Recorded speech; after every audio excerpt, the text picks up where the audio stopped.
Third quarter to start things off, and Sean Anthony complaining about something.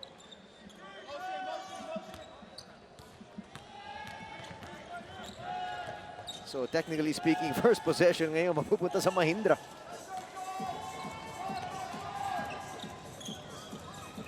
Dehesa starting out with Revilla in the backcourt.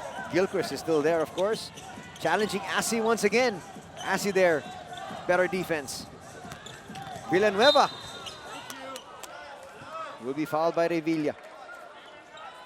Reach in eh. Yeah, that's a good call. It happened right in front of us here. Kitang-kita natin yung paghabol ng agaw ni LA. Tumama doon sa kamay ni Jonas Villanueva. Villanueva now on the line to start off scoring here in the second half. If he can get the free throw to drop, that one rattles out.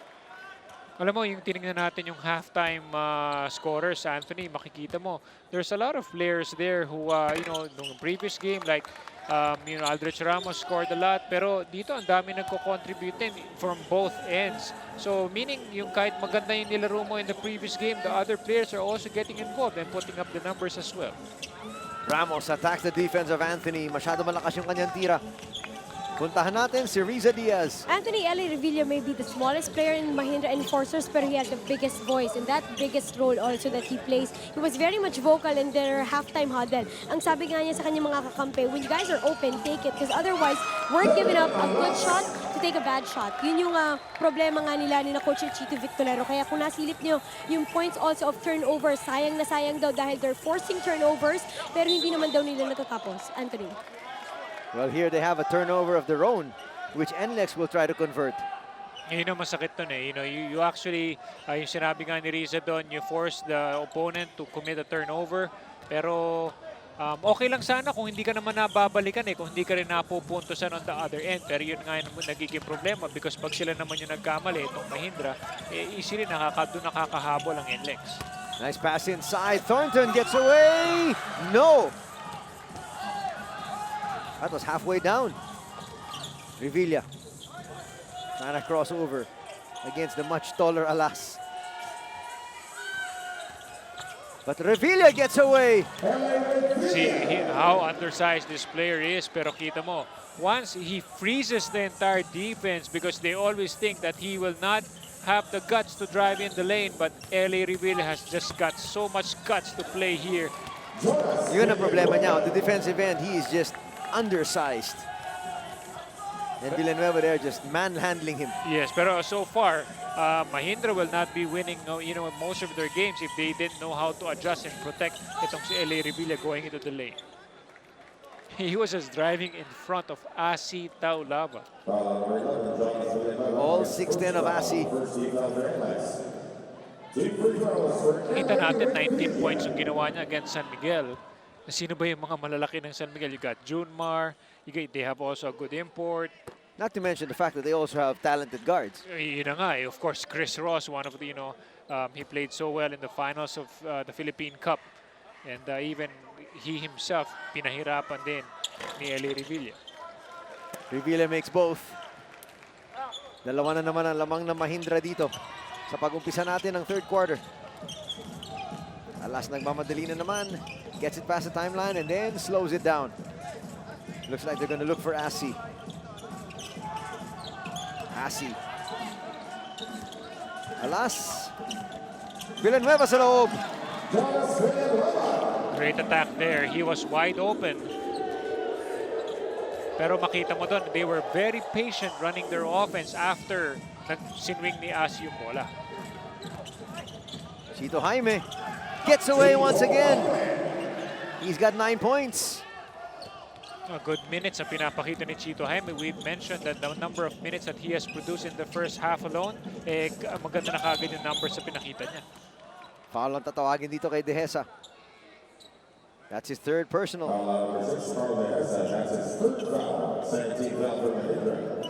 seconds on the shot clock.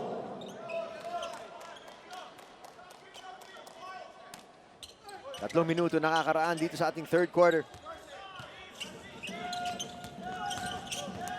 And Villanueva again with another layup. He's got 3 already. That's third time that he has done it off that set offense. The thing is, you know, you would even say na he hesitates to take that shot. Pero maganda kay Jonas is he's making the right decision to just drive in the lane because there's no resistance galing sa Mahindra. Jaime from the outside, short. That's saved by Gilchrist. It goes to Taulava. Taulava playing point. Finds Anthony. Anthony gets away. But Thornton is there. And he will be fouled. Tinamaan sa mata na si Al Thornton. Pero yun nga, nahuli na nga sa babaan si Gilchrist. That's why Nlex was really able to get a good rebound. 4 fouls on Carl Dehesa.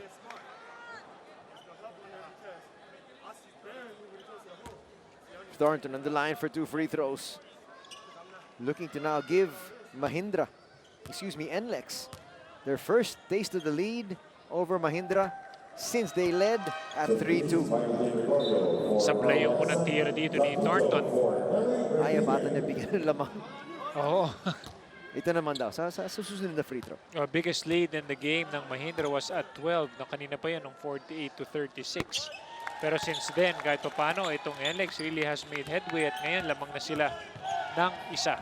Well, you mentioned it a while ago, Eric. Sabi mo talaga yan ang plano talaga ng Nlex. They just hang around, keep it close, and then they make their move. Jaime, nakawala sa loob.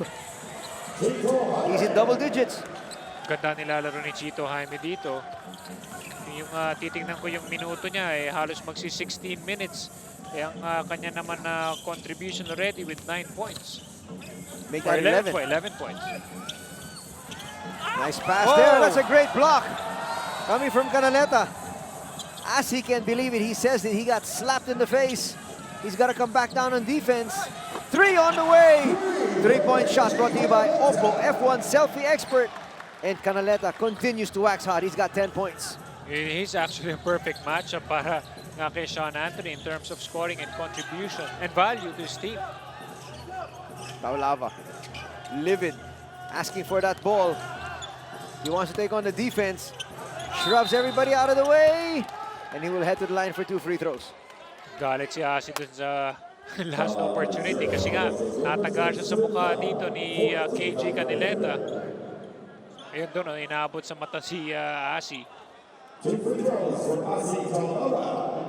Well, Canaleta gets credited for the block on one end, and he hits a 3 on the other. Speaking of efficiency, you know, he plays both ends of the floor hard. Unang pasok pa lang to ni Glenn Cobontino on the court. That's why I was also surprised. Cobontino was actually 4th in yung tally natin para sa shout. Pero hindi pa nga siya nakakapaglaro. Ngayon pa lang.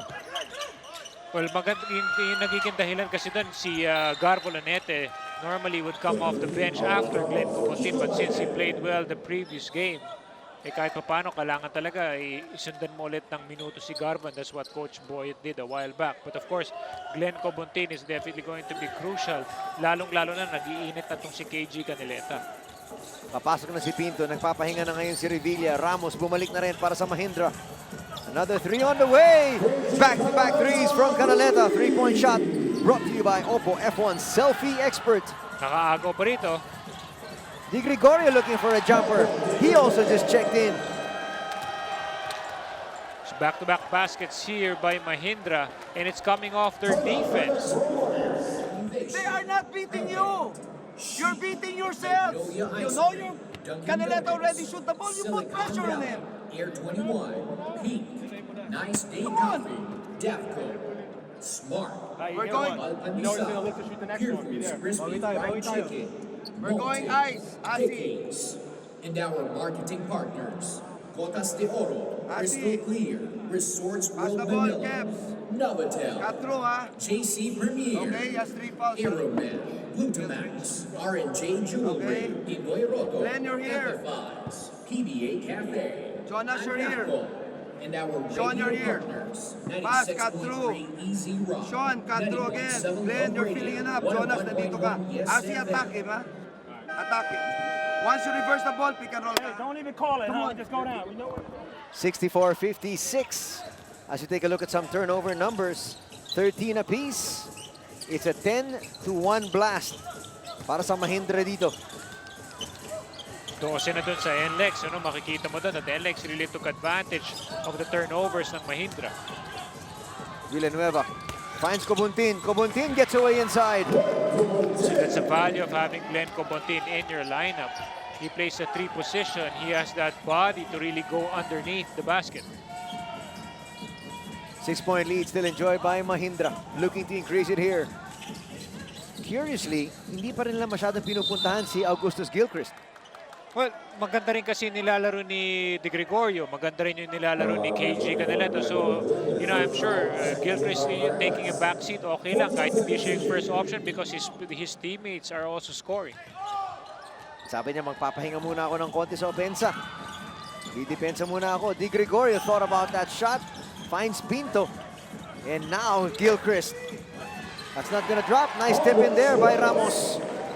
Ganda nung ano eh. He actually had to use his strength to really push off Sean Anthony off that offensive rebound. Anthony, may tangan ng bola. He didn't know where to go.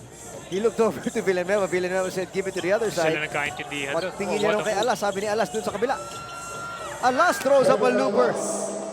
Inagalangan na nga ako because as he did the drop pass on Kevin Alas, and I was really amazed on how Kevin was still able to get the shot off. There's the first 2 points of Gilchrist here in the second half. That's a breakdown there in that defense of Nlex. He's got 16 points. Alas against the trees. Cops out. Cobontin throws it up. And Gilchrist says enough is enough.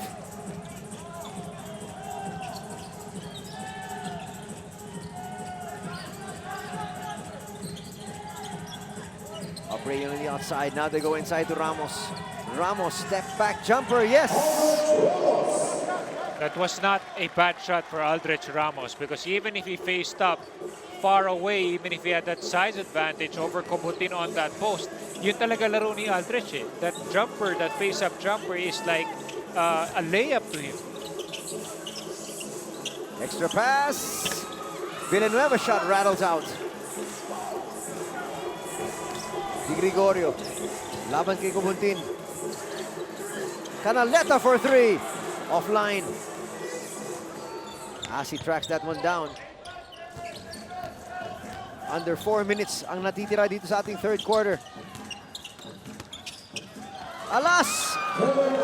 Yeah, I was just talking about how Kevin gets a shot off in front of so many big people in the lane. Cobontin, mapupunta sa'yo si Anthony o Cobontin, ha? Pag pinagtan niya siya, no? Basta toton sa'yo. Hey! Stay aggressive, how are you? How are you? One more minute. Stay aggressive, okay? Look at now!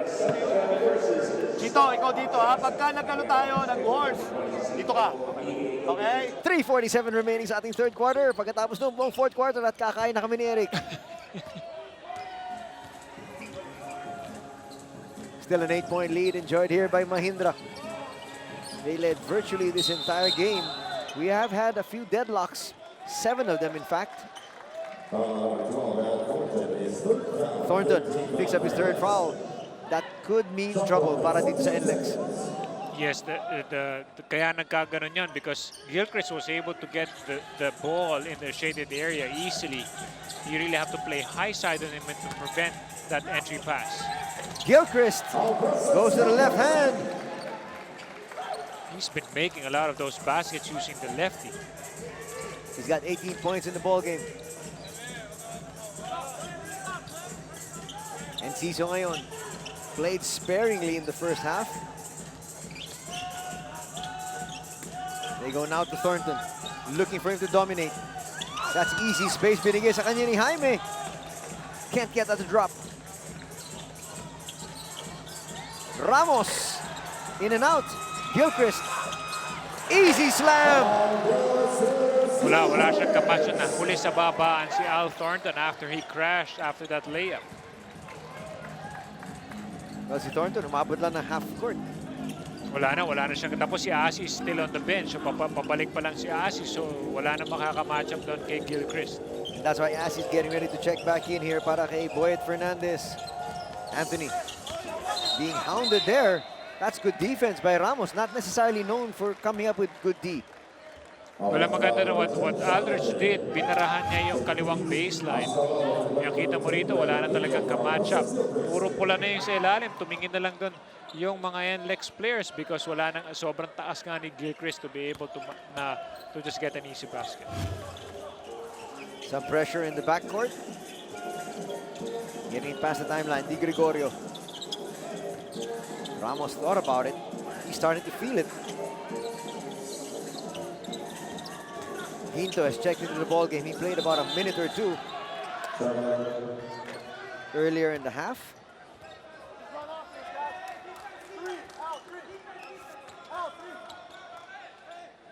Napakarami ng mga traveling violations in itinawag again. That is one of the instructions of Commissioner Chito.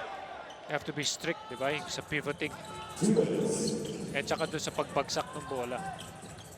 Well, up to FIBA standards. Enciso, laban kay Pinto. Sean Anthony for three. Can't get to the drop. And a foul is going to be called on Ginto as he was holding on to Asi.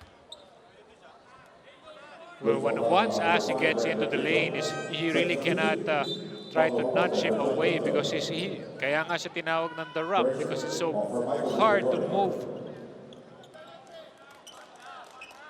14 seconds to shoot. Enciso didn't get it back from Asi. Asi took it strong and he will head to the line for 2 free throws. He read it very well because normally off a handoff, the guy defending you would have to bluff and see if he can, kasi baka minsan pag mabigyan yun, he can definitely just go straight in the lane. But kumagat doon si Ginto kaya Asi had the lane all to himself.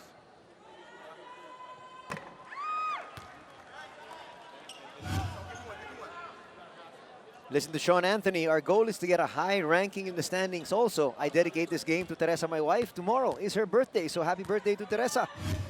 Be heard through Shout. Pumunta lang sa sports5.ph at hanapin ang Shout tab or column para magparamdam at suportahan ang inyong mga paboritong PBA players. Ubalde in the ball game. Together with Pinto in the backcourt. Pinto gets away. Masyado malakas, but again, Jaime with a putback. Masyado lang malakas din. Lanete can't get that to drop. Couldn't get his rhythm. Iba yung rhythm ni Garbo. The way he got off against the star hot shots in Binyan. A lot of times, inaasahan mo sana. Ipagpatuloy mo yung magandang pinakita mo eh. Yes, but sometimes, syempre, you know, you just have to take the shot. And then that's how you'll not get any rhythm if you're not going to attempt. Let's see if he can get a rhythm into the fourth quarter kung pagbigyan na naman siya. Nice crossover there by Ubalde. An offensive foul is going to be called.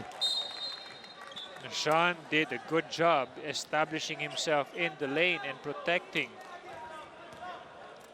those drives from Paul Ubalde.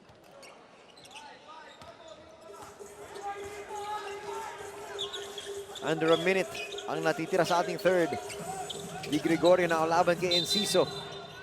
Foul itatawag dito kay Ramos as he was literally all over Al Thornton. Well, ginagawa kasi ni Al Thornton, once may swing yung bola, he will try to lock you in so that you will not be able to go around him and prevent the ball coming from the right side of the court. 2 free throws down para kay Al Thornton. Very steady free throw shooter.